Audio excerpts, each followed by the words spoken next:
The fear of the unknown is um is not as scary as you think. I think it's the fear of being stuck in the known that you need to be afraid of.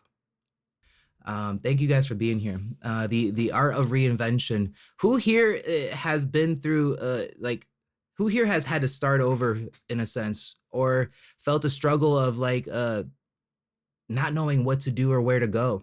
Maybe the thing that you've been working on hasn't been working. Maybe there's you know what I think a lot of us go through is we start something and don't finish it because we might lose passion. I think there's this aspect to where I've talked about it. I did Twitch streaming a long time ago, before I was Shyfter. I've been making short films before I was Shyfter. I did real estate. I got my real estate license. I was a legit legal real estate agent. I have tried so many different things, and I've had to pivot. I've had to shift, and it's tough. It is tough. There's an aspect to where you might feel like people don't take you serious. Like, yeah, I'm starting my own new business. I'm gonna start this. Well, what happened to the last 6 businesses you were trying to start? So there's this aspect of feeling the imposter syndrome. Imposter syndrome's huge. Example is me with the music. I still have insecurities when it comes to music. I still have there's this aspect of where it's like, do I really like, I want to be known I want to be known for so many different things, and music is a big part of that. Um but I have this fear. I have a fear of posting content about music. And so it's just an aspect of overcoming that fear and the imposter syndrome. I created a Shift music page like 9 months ago, and I haven't done any new content on it. So it is part of the goals. It is part of what I'm going to be doing here. We're going to talk about that a little bit. There's this aspect to where, like I said, I have been doing this for 3 years now, and there is a truth and a reality of being a content creator and actually living up the hype, continuing the hype. If I stop posting, if I stop showing up, this movement will slowly trickle down. We look at the Discord server, guys. We have 600 members in the Discord server. 600 members. But yet there is less engagement than other servers with 100 members, 200 members. And a big reason of that is because of my absence, like me not showing up, me not being there. And I've talked about this, but just going through the year that I went through, this last year has been the toughest year of my life by far, hands down. And I did everything I could. I've been doing everything I can to stay afloat mentally and just to keep pursuing. And now that I've felt myself really passionate and energetic to come back, it's like, where is everyone? And they were like, where were you? Where'd you go? I'm going through this dynamic right now personally, to where I've been ready for this whole revamp, a whole started coming here on Twitch and being here the last 3 months was part of this revamp. And I wanted to give it 3 months. I wanted to give it 90 days. I wanted to see how am I feeling about, going live? Am I still passionate? Am I still motivated to go live? And Nuggy, thank you for reminding me for Be Myself. I really appreciate that. And so with that being said, being myself, the ultimate form of myself is to entertain and to give value and to help others break free. I mean, that's really what I want to do. I wouldn't be doing this and making plans and revamping and going through all this if I wasn't excited, if I wasn't passionate about it. I'd be doing something else with my time. And let me tell you what, with my time lately, I have been putting it into like the future of this movement, the future of streaming. This streaming is just one part of the movement. The stream doesn't mean as much without the movement, the people here. The people here have been brought in from the movement. The movement doesn't mean as much without the music. The music means nothing without Riding with Rose. Everything intertwines, everything connects. And there's this aspect to where people could say that I'm doing a whole bunch of different things, which is true. But there's this aspect to like, I'm really just trying to do one thing, like one big thing. And that's to inspire others to love themselves and to break free from limitations that you put on yourself. Oh, damn, y'all. We getting deep into this tonight. I'm excited. I even wrote down examples of reinvention. There's like examples of here's a big one. Think about Netflix, okay? Who here in chat remembers when you would order something off Netflix and you would get the DVD? The DVD player, literally like the CD. You get the DVD mailed to your home. You'd have to mail the movie back before you got the new one. Please tell me that there's someone here that remembers those days. I like you get the little white sleeve. What is Netflix now? They ain't doing no mailing and delivering, and they're still doing the same thing. They're still providing you guys with movies and entertainment, but like there's a way of like things as time progresses, like because I don't see this movement being just like I'm just a content creator. Like I'm just let me just post a couple pieces of content and throw some hashtags and then chuck my phone to the side. No, I'm really trying to do things. I'm really trying to do big things. And I realized like if when you try to take it to certain levels, you need to be able to reinvent the wheel. You need to be able to, it's not reinventing the wheel. It is a little bit, but like you need to be able to shift. You need to be able to pivot. There's things on this movement and journeys. This journey has been one of major ups and downs. And I mean major. And there's this aspect to where I've really put two and two together. Where when I've been going through a really rough time, you know, like I said this last year, but as of recently, we talked about it. Emotional stream about, you know, I have to move again. Fourth time in 1 year, I have to move.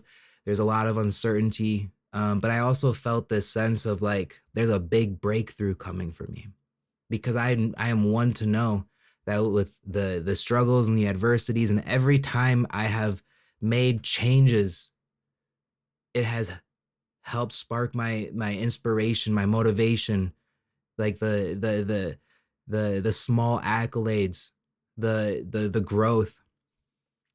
I think that there's this they're charging you for ad free now. Yeah, there's a Redbox. Yeah, 100%. Like it's crazy to see how far we all have gone. Red Bull, Dead Bull talked about Blockbuster. I will never forget. I will never ever forget the days going to Blockbuster. Damn, that aged me. That aged me. Because that was before Redbox, or that was before Netflix. Literally go rent your game. Oh man. And then sometimes they would have like my mom would get a movie, but I would always get a video game. I would always get a video game.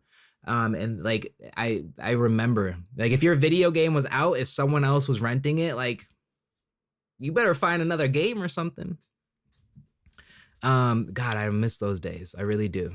Back when days where when time was easier, right? As time changes, like so does everyone else. So does the world around us. You know, the world does not wait for us. It don't matter who you are. I don't care how big, small. But I think I've been going through a lot of epiphanies this last month with me having to move out, going through the stresses I've been going through, losing you know, certain friendships or relationships within this journey. There's an aspect to where like I just thought to myself the other day, I was like, I need to like revamp. But like I was like, what the hell am I gonna do? I have so many things going on. I have so many things going on, y'all, behind the scenes. And I'm like, the family doesn't even know what I'm working on because I'm so busy and wrapped up in it. I'm lost in the sauce. I'm trying to take care of myself, and I am. I wrote this question down. What is the hardest thing about starting over, y'all? What's the hardest thing about starting over or having a fresh start? Like just don't overthink it. Don't overthink it. Just blurt it out. What is one of the hardest things about the uncertainty? Damn, someone hit it right. Like that was the big thing I was gonna say. For me, the way I was gonna word it is the fear of the unknown. I don't know what the F is gonna happen. I don't know what the F I'm gonna do. I'm lost in an aspect. Like that's what we think to ourselves. There's so much fear and not knowing. And that's why I've talked about it. That's why we stay we tend to stay with certain things because we're even if something is hurting us, even if something is not good for us, it's almost like we know what we're getting ourselves into. We prefer familiar suffering. We prefer familiar pain because we know what we're dealing with. We don't want to do that one thing we know we shouldn't, is stepping into the unknown. I think like there's an aspect of like who here has like started a business or has I know there's a couple content creators. I know there's a but like who here has started their own journey and like has done something. Raptor, great. It's a great example. Raptor has been I haven't. You are streaming, but he's been doing YouTube uploads. And I checked out your YouTube. I subscribed to your YouTube. And there's this aspect of I was just on the phone with Raptor. And like I spent 5 minutes with him on the phone, helping him with a couple questions for OBS. And like I said, that is why I'm here, y'all. That's why I'm here. Like, if y'all are growing and like it's within the movement and you're wanting to do it, like that's what I want. I want to inspire others to do those things.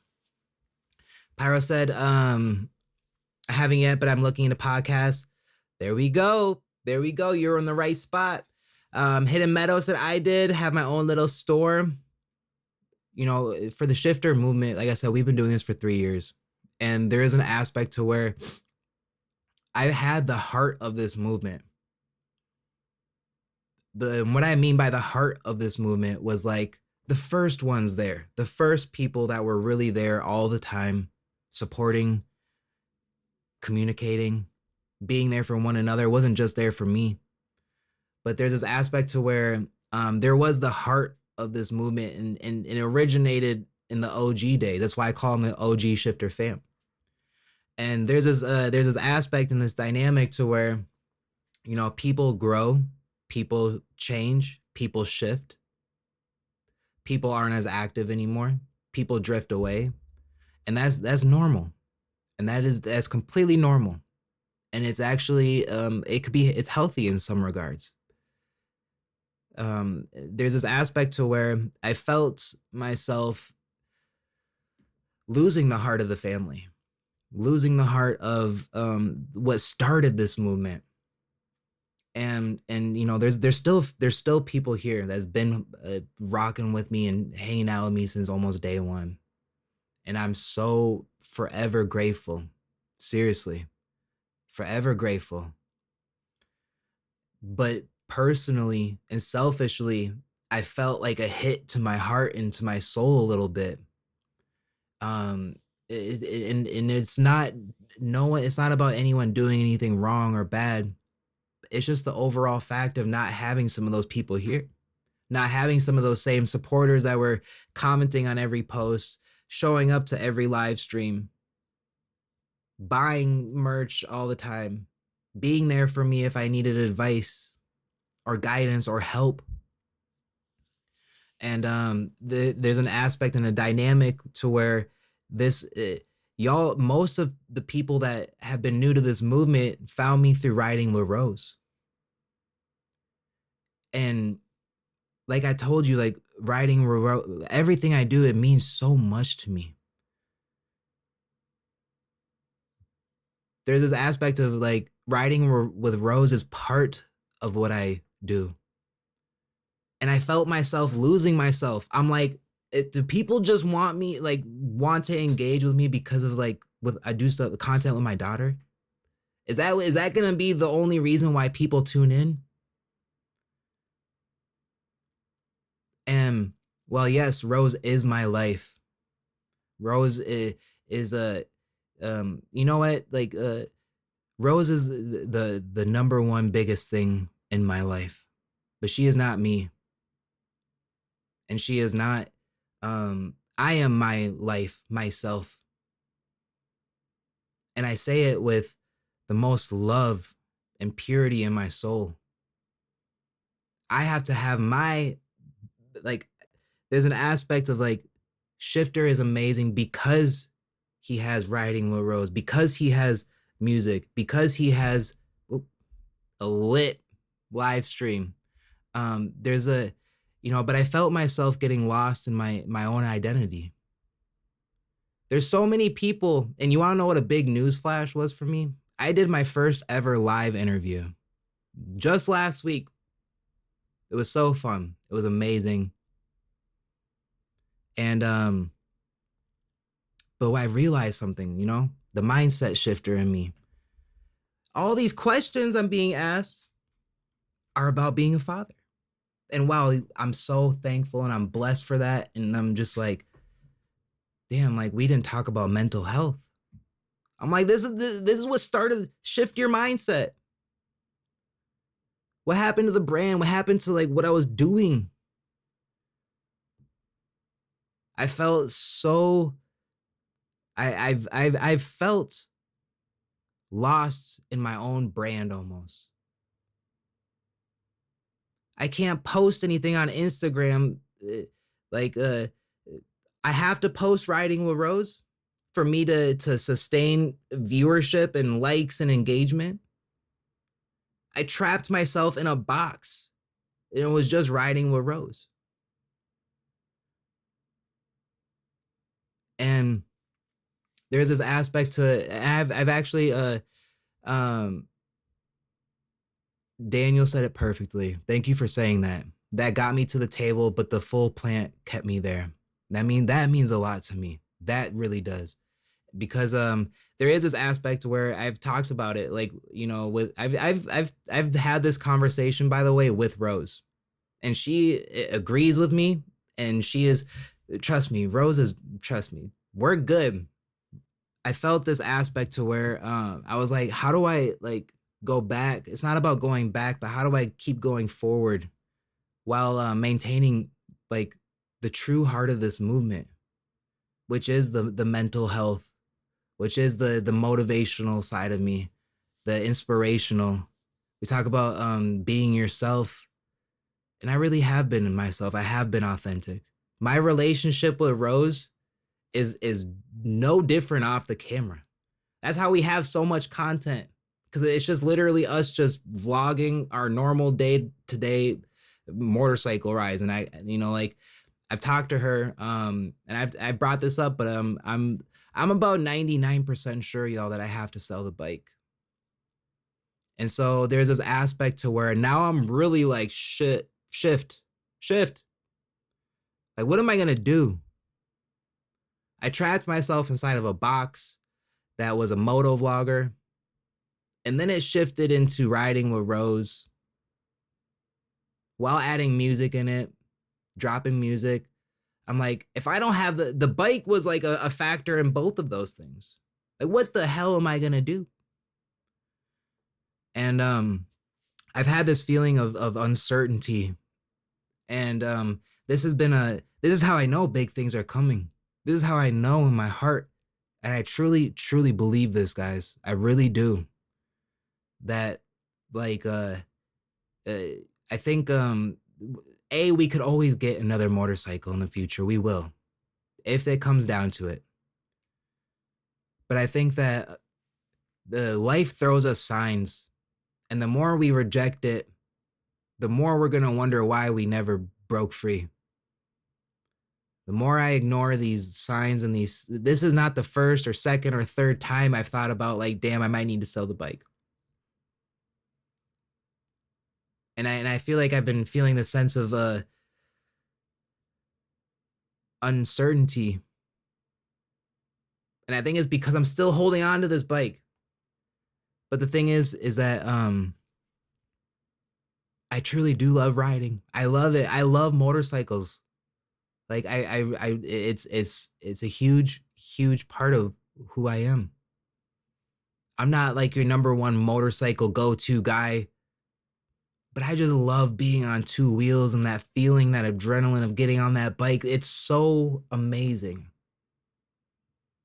And it also is what created and what allowed me to be here. It's what started all of this. Even if you got rid of the bike, you and Rose would still have daddy-daughter dates. Even if they change slightly, they're still going to be the same feel. I appreciate that a lot, Deadpool.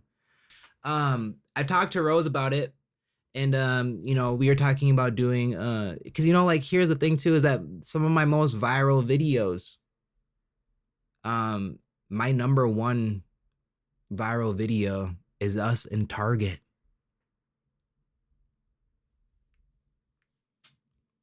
We're wearing the motorcycle helmet, but my number one video of all time is us in Target. It's about to hit 1 million. I just looked at it the other night, and it's about to hit 1 million likes. I'm like, holy crap, that's a lot of likes. That's a lot of people hitting that heart button. It's got like well over across all platforms that has like 25 million views or something. I'm just like, what? Motorcycles will always be the backbone. Motorcycles will always have a spot within this movement. And I could never see myself forever drifting away from that. But I think that in order for me to get to this next step, I don't think it. See, this is me again right now. I'm trying to battle it because I don't want to. I really don't want to. But there's something in my heart that's telling me to make this pivot, to make this change. It's also, I'm another aspect. It might be a little different if I could ride all season long. I haven't been able to ride for the last 3 months almost. And I'm looking at this weather. Didn't they just did the what do they do, the beaver, the groundhog, where they see if they see his shadow, and he saw his shadows. We got 6 more weeks of winter at least. 6 more weeks, and it's fine. It's all good. RSR, follow the heart. Everything else will follow. Path might not be clear, but sometimes we have to clear it ourselves. Damn, RSR, bro, you throwing in some gems tonight. Thank you for that, bro. For real. 100% true. I've noticed that the straight path, that this path towards the goals that I've been wanting and the goals that I have achieved, like it is the straight. It is the straight and narrow and dark, and there's thorns everywhere. And it's like, y'all ever go hiking in the woods and you're on a path, but then you see like a little path that's like barely, like, you know, like people have walked down it, but like it's just barely there, and like you got to crawl through some bushes. I've noticed that the more a sign, and I want you guys to please, like, take this home with you. Take it from the phone to your home. Damn, that's a good one. Take it from the phone to the home. That one of the number one indicators that you are on the straight path is the adversities don't stop. The struggles don't stop. The drama don't stop. And it's an aspect to where they're different. I'm not dealing with the same drama over and over again. That's a sign that you could be stuck or not on the right path. But if you're getting tested constantly and you're going through different, like, now this is happening, now this is popping up, now I gotta deal with this, like, take it as a blessing. Take it as a blessing. And really understand that, and like, that's what's helped me. I'm going through very hard and difficult times, but I'm really excited and eager to figure them out because I know I'm gonna grow from it. And I just want you guys to know, like, if there's anyone out there that is struggling and that doesn't know what to do, we talked about it. The very first question was the most important question I asked tonight, and that's, what's the hardest thing? And I agreed. Of my idea was the fear of the unknown. And I want to be here to tell you guys, like, the fear of the unknown is um is not as scary as you think. I think it's the fear of being stuck in the known that you need to be afraid of, especially if you're someone that's looking to break out of that. If you're someone that absolutely loves where your life is and like you're good, like, then that ain't for you. But I don't think there's a lot of us here, including myself, that can say that. Pyro said, stepping out of my toxic, abusive family situation was terrifying. I didn't know anything else and was scared of what could happen, but I had support the whole way. I love hearing that.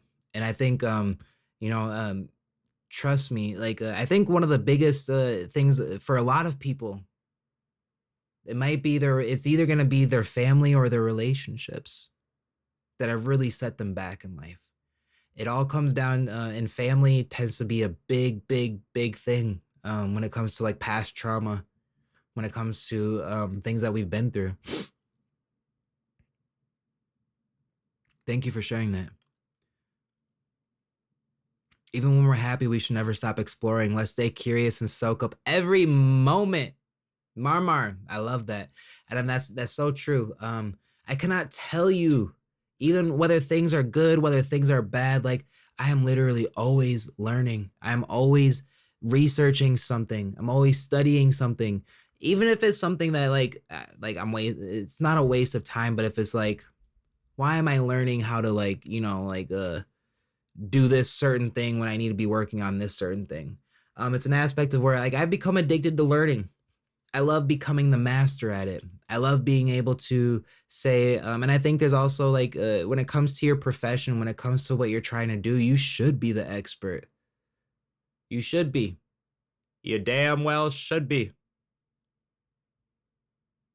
Because that way, when it comes to a time to where you're growing and you want to help others, like it's different than just saying like, here you go, here goes the tools, have fun.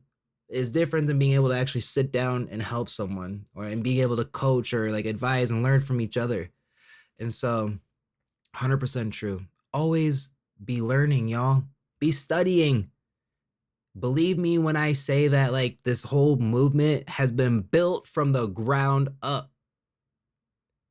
Okay, I lied. I started with an iPhone XR. I had an iPhone XR. I had no business.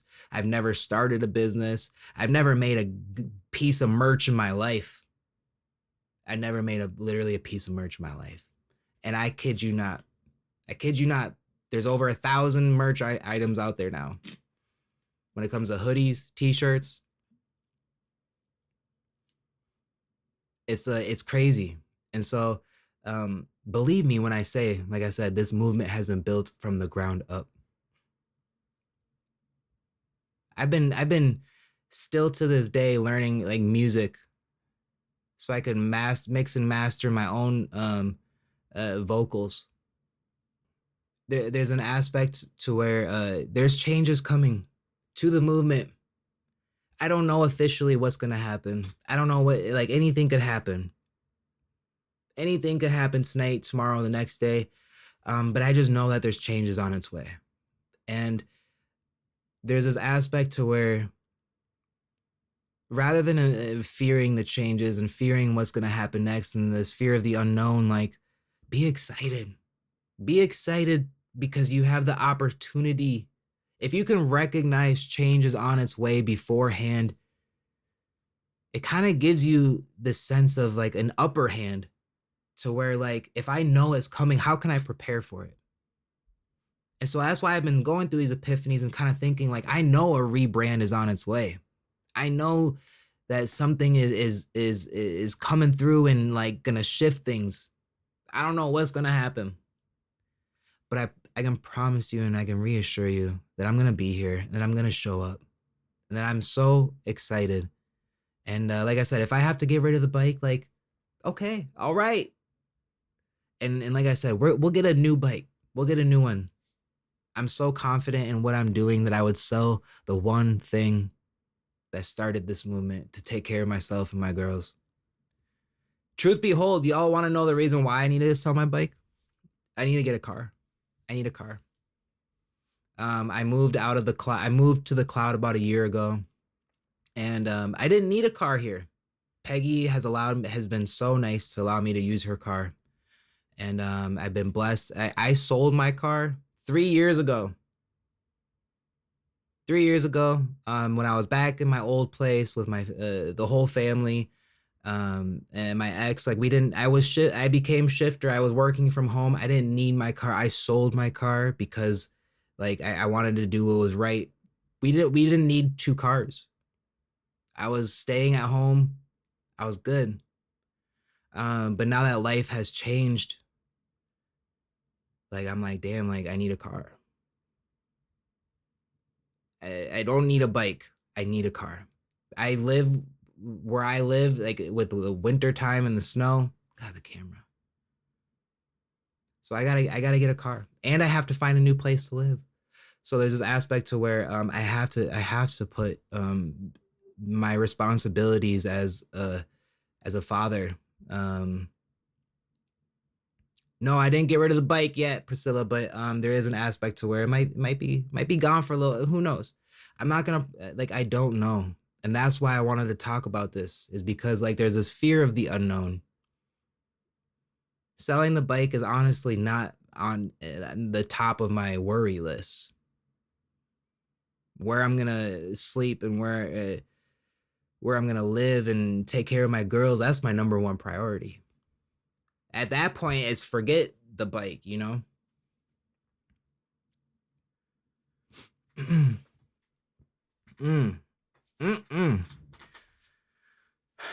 Interest rates are well, here's the thing is that if I get a car, it's gonna be cash. Like it has to be cash. I'm not doing credit, I'm not doing loans. I will find a cheap car. Whatever I can get for my bike is the funds I will have for a car. I'm not gonna get a nice car. I don't need a nice car. I just need something that can get me from point A to point B and is reliable in the snow.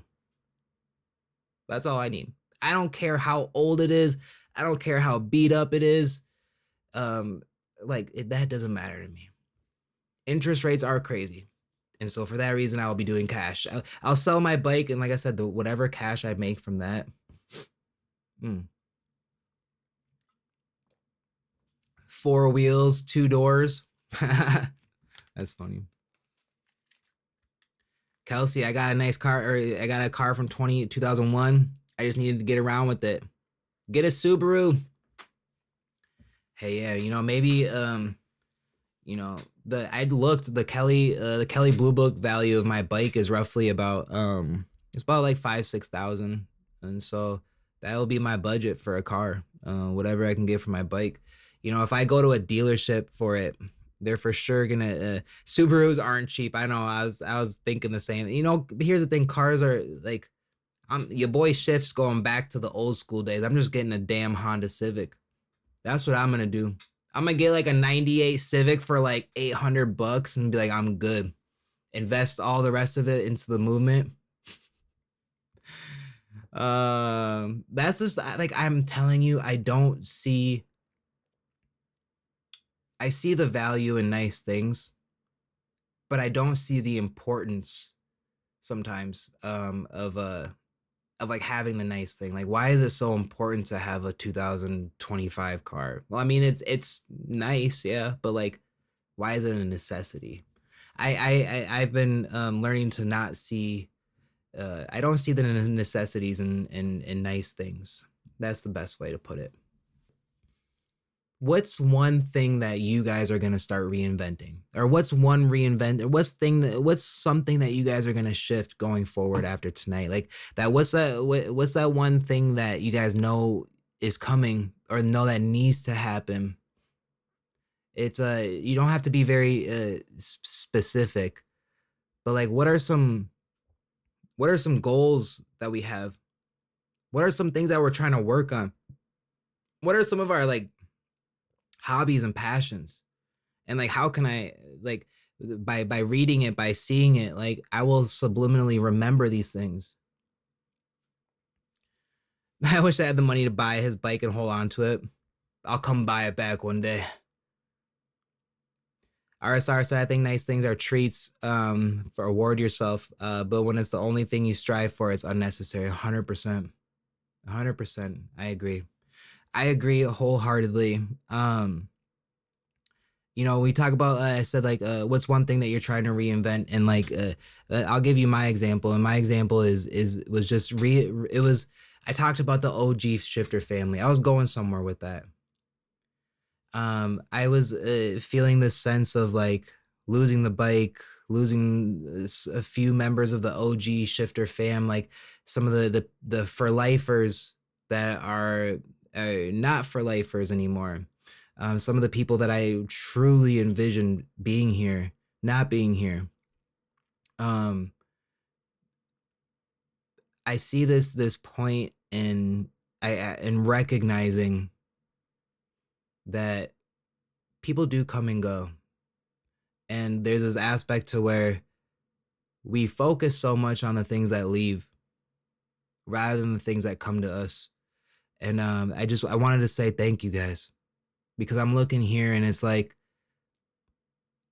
while I'm thinking a negative emotion and a thought over here, like, look at this there's a new dynamic to the shifter movement that I'm so happy and appreciative of. Like, what the F?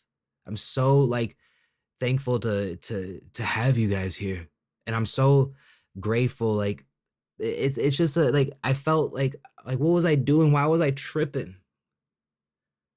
It's because I care about everyone. And that's the truth. I care, like, I pay attention. I go back, I watch the VODs, I look at the comments, I look at what y'all are saying. Like, I remember y'all. I care. And when someone's not here, it does get to me. Not in an aspect of like, why weren't you here on Tuesday's stream?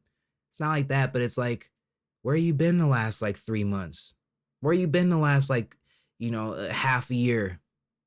Are you doing okay? You all right? You good?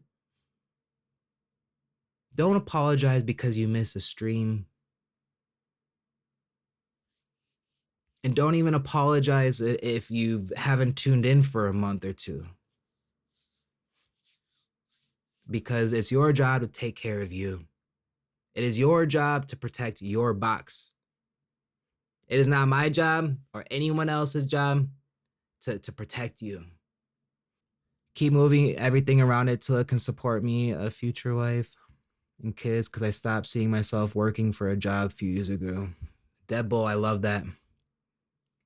I swear there's this aspect to where I remember this when I worked a full-time job at T-Mobile, slaving my life away while Rose was growing up.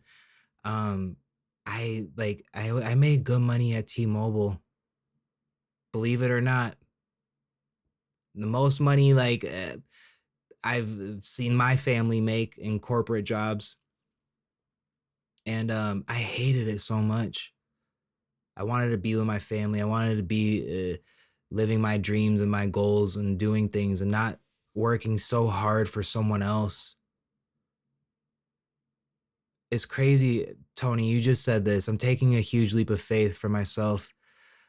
It's really crazy you say that, actually, because I was going to say, like, me leaving T-Mobile, there was a lot of things that happened and a lot of signs that gave me such hope and inspiration that I knew this was the path for me. I knew it in my heart and soul, but I took a big, big leap of faith. There's going to be a moment on your journey. It doesn't matter if you're content creator, business, it just there's going to be a moment. There's going to be moments in time where you have to take a risk. You have to. And each moment you take a risk is a moment that you're going to learn something. Even if it doesn't go through, even if it doesn't work the way you want it to, you will learn.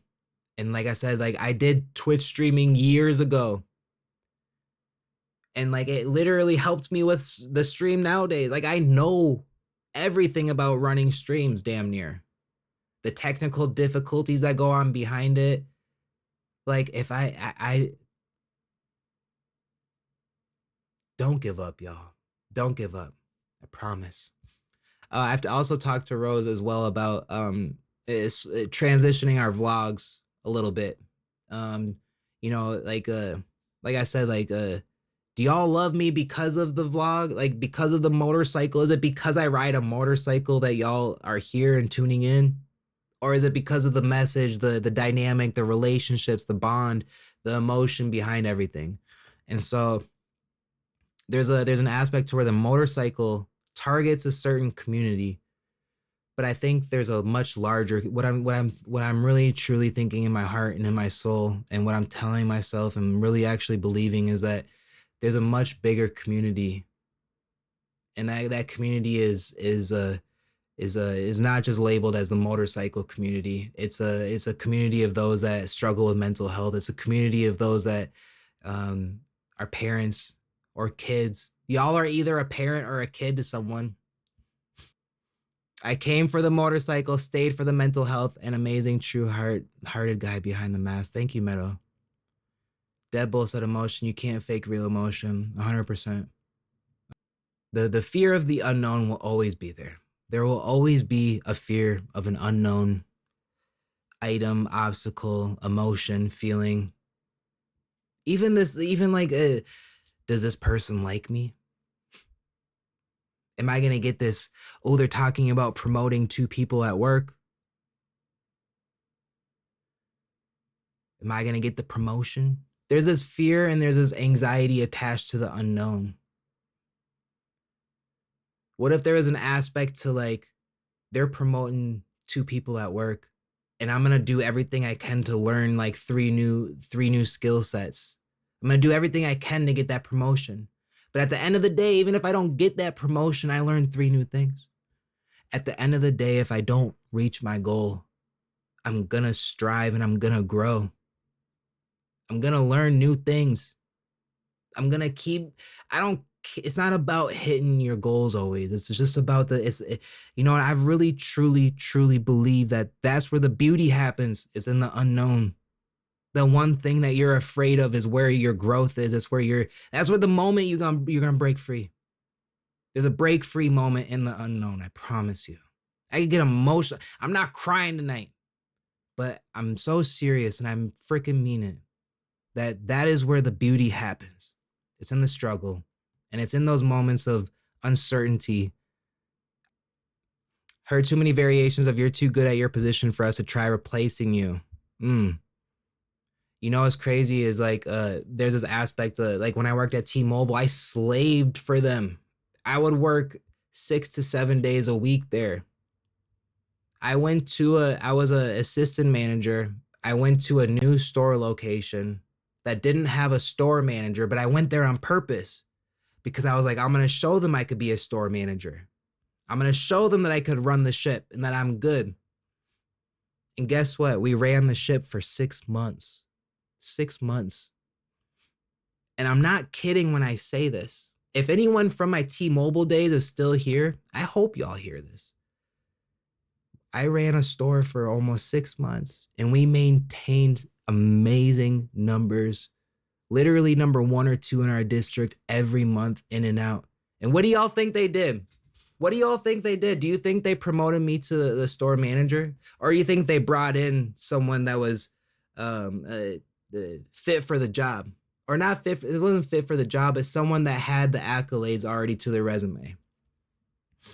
And you know, it's like the one person that already was doing the job, like they wanted to put me, they wanted the it's too soon. Because here's the thing is that store managers at T-Mobile, no BS, like store managers like literally make $80,000 to $90,000 a year. They make a lot of money.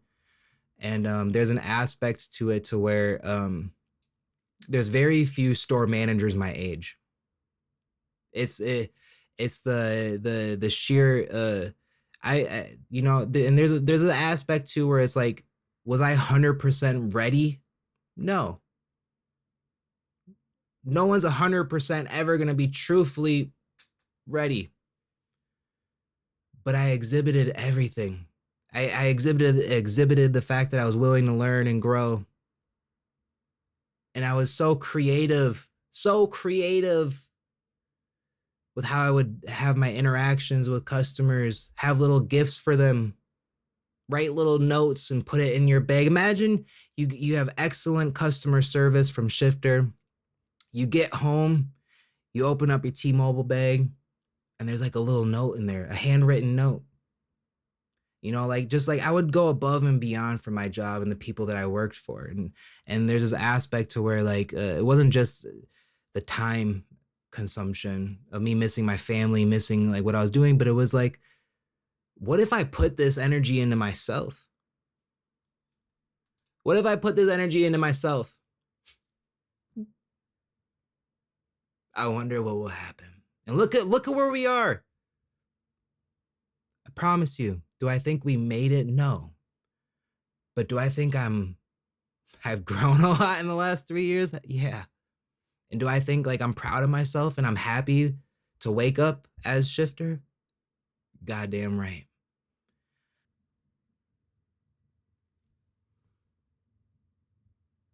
It's Shyfter.